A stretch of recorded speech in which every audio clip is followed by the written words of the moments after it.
ಇಲ್ಲಿ ನೇರವಾಗಿ ಕಾಂಗ್ರೆಸ್ ವಿರುದ್ಧವಾಗಿ ಒಂದು ಷಡ್ಯಂತ್ರ ಇದು ಅಂತ ಬಿಜೆಪಿ ಆರೋಪ ಮಾಡ್ತಾ ಇದೆ.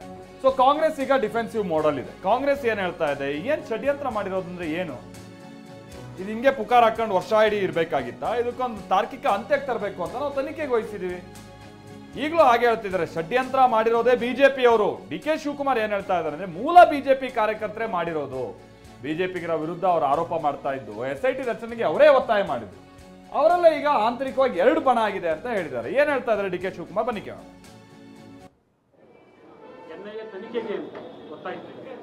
ಈಗ ಮಾಡಿರೋ ತನಿಖೆ ಅವ್ರಿಗೆ ಸಮಾಧಾನ ಇಲ್ವಂತ, ಅವರೇ SIT ಬೇಕು ಅಂತ ಹೇಳಿದವ್ರು ಅವರೇ, ಸ್ವಾಗತ ಮಾಡಿದವ್ರು ಅವರೇ, ನ್ಯಾಯ ಕೊಡಬೇಕು ಅಂತ ಅವರು ಬಾಯಿ ಯಾವತ್ತೂ ಬಿಚ್ಚಲಿಲ್ಲ.